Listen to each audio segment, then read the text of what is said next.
میں اس پانی سے دوزخ کی آگ کو بجھانے چلی ہوں کہ لوگ اس کے خوف سے اللہ کی عبادت کرتے ہیں۔ اور یہ آگ کس لیے ہے؟ لوگوں نے پوچھا۔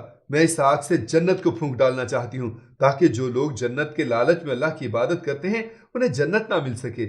یہ حضرت رابعہ بصری رحمۃ اللہ علیہ کا اپنا انداز فکر تھا جسے جذب و مستی کی کیفیت سے تعبیر کیا جاتا ہے، ورنہ خوف و طمع دونوں حالتوں میں اللہ کی عبادت جائز ہے۔ قرآن حکیم میں اسی کا حکم دیا گیا ہے۔ ایک بار حضرت رابعہ بصری رحمۃ اللہ علیہ ان الفاظ کے ساتھ دعا مانگ رہی تھی: اے میرے معبود، اگر میں تیری عبادت دوزخ کے خوف سے کرتی ہوں تو مجھے دوزخ ہی میں ڈال دینا، اور اگر میری ریاست حصول جنت کے لیے ہے تو اسے مجھ پر حرام کر دینا، اور اگر میں صرف تیرے ہی لیے تیری پرستش کرتی ہوں تو مجھے اپنے دیدار سے ہرگز محروم نہ رکھنا۔ یہی وہ عشق ہے جس نے حضرت رابعہ بصری رحمۃ اللہ علیہ کو ولایت کے منصب تک پہنچایا، اور پھر آپ کا نام قیامت تک کے لیے محبت کی علامت بن کر رہ گیا۔ حضرت رابعہ بصری رحمۃ اللہ علیہ نے ساری زندگی تجرد کے عالم میں گزار دی۔ اس زمانے کے کچھ لوگوں نے آپ رحمۃ اللہ علیہ کی اس روش پر اعتراض کرتے ہوئے کہا کہ آپ خود کو عارفہ کہتی ہیں مگر پیغمبر اسلام صلی اللہ علیہ وآلہ وسلم کی اس معروف سنت پر عمل نہیں کرتی۔ جواب میں حضرت رابعہ بصری رحمۃ اللہ علیہ نے فرمایا: مجھے 3 باتوں کا اندیشہ ہے، اگر تم مجھے ان اندیشوں سے نجات دلا دو تو میں آج ہی نکاح کر لوں گی۔ میرا پہلا اندیشہ یہ ہے کہ مرتے وقت ایمان سلامت لے جاؤں گی یا نہیں۔ دوسرا یہ کہ میرا نامہ اعمال دائیں ہاتھ میں دیا جائے گا یا بائیں ہاتھ میں۔ تیسرا یہ کہ قیامت کے دن ایک گروہ کو دائیں طرف سے بہشت میں داخل کیا جائے گا اور دوسرے گروہ کو بائیں طرف سے دوزخ میں۔ تم لوگ بتاؤ کہ میں کس طرف ہوں گی؟ حضرت رابعہ بصری رحمۃ اللہ علیہ کے تینوں سوالوں کے جواب میں لوگوں نے کہا: ہمیں کچھ معلوم نہیں، بس اللہ ہی بہتر جانتا ہے کہ کس کا کیا حشر ہوگا۔ لوگوں کا جواب سن کر حضرت رابعہ بصری رحمۃ اللہ علیہ نے انتہائی پرسوز لہجے میں فرمایا: تم خود ہی بتاؤ کہ جس عورت کو اس قدر غم ہو وہ شوہر کی خواہش کس طرح کر سکتی ہے؟ حضرت رابعہ بصری رحمۃ اللہ علیہ بڑے حکیمانہ انداز میں گفتگو فرماتی تھیں، یہاں تک کہ بڑے بڑے صاحبان علم آپ کے حضور میں عاجز رہ جاتے تھے۔ ایک بار کسی شخص نے آپ کی گوشہ نشینی پر اعتراض کرتے ہوئے کہا: ذرا باہر نکل کر دیکھیے کہ کیسی بہار آئی ہوئی ہے۔ حضرت رابعہ بصری رحمۃ اللہ علیہ نے بے ساختہ فرمایا: میرا کام سانے کو دیکھنا ہے، اس کی صنعت کو نہیں۔ ایک بار ایک شخص آپ رحمۃ اللہ علیہ کی مجلس میں حاضر ہوا جس کے سر پر پٹی بندھی ہوئی تھی۔ آپ نے سبب پوچھا تو اس نے بتایا کہ اس کے سر میں درد ہے۔ حضرت رابعہ بصری رحمۃ اللہ علیہ نے دوبارہ پوچھا کہ اس کی عمر کیا ہے۔ جواب میں اس شخص نے کہا کہ اس کی عمر 30 سال ہے۔ حضرت رابعہ بصری رحمۃ اللہ علیہ نے تیسرا سوال کیا کہ وہ اس عرصے میں بیمار رہا یا تندرست؟ اس شخص نے عرض کیا کہ وہ اس دوران کبھی بیمار نہیں ہوا۔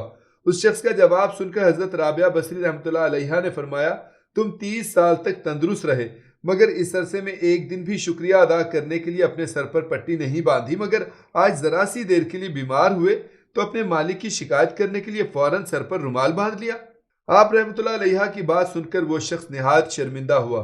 ایک بار کچھ اہل علم لوگ جو آپ کی شہرت و محبوبیت سے حسد رکھتے تھے مجلس میں حاضر ہوئے اور کہنے لگے: اللہ تعالیٰ نے مرد کو عورت پر فضیلت بخشی ہے، ہمیشہ مرد ہی کو نبی یا رسول بنا کر بھیجا گیا ہے، آج تک کسی عورت کو یہ شرف حاصل نہیں ہوا۔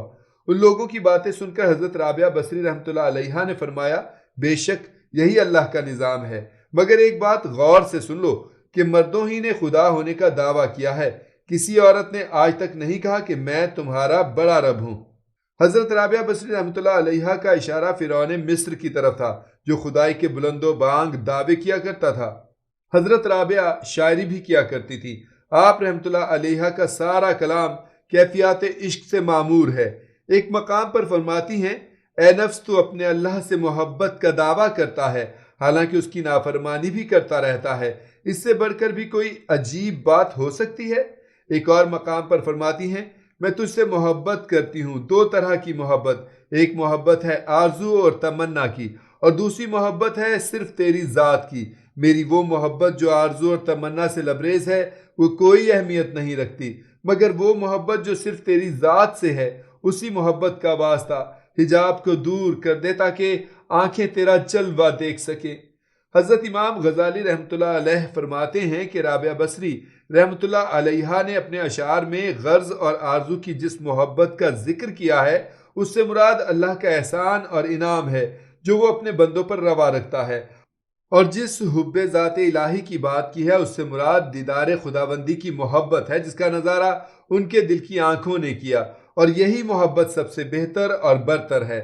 جمال ربوبیت کی لذت بجائے خود سب سے بڑی چیز ہے۔ اس کے متعلق حدیث قدسی میں وارد ہوا ہے کہ اللہ تعالیٰ فرماتا ہے کہ میں اپنے صالح بندوں کو وہ چیز دیتا ہوں جسے عام آنکھیں دیکھ سکتی ہیں، نہ عام کان سن سکتے ہیں، اور نہ کسی انسان کے دل میں اس کا خیال گزر سکتا ہے۔ محبت کا یہ آبشار 88 برس تک جاری رہا۔ حضرت رابعہ بصری رحمۃ اللہ علیہا 185 ہجری میں اس دنیا سے رخصت ہوئیں، جیسے باد نسیم کا کوئی جھونکا تیزی سے گزر جائے۔ وفات سے تھوڑی دیر قبل بصرہ کے کچھ لوگ عیادت کے لیے حاضر ہوئے۔ حضرت رابعہ نے انہیں دیکھ کر فرمایا، فرشتوں کے لیے راستہ چھوڑ دو۔ لوگ باہر چلے گئے تو آپ نے بستر سے اٹھ کر دروازہ بند کر دیا۔ کچھ دیر تک بات کرنے کی آوازیں آتی رہیں، پھر جب خاموشی چھا گئی تو لوگوں نے دروازہ کھولا۔ حضرت رابعہ بصری رحمۃ اللہ علیہا دنیا سے رخصت ہو چکی تھیں۔ لوگوں نے اشک بار آنکھوں سے دیکھا۔ محبت کا نغمہ سرمدی خاموش ہو چکا تھا، مگر اس کا سوز اہل دل کو آج بھی اسی شدت سے محسوس ہوتا ہے۔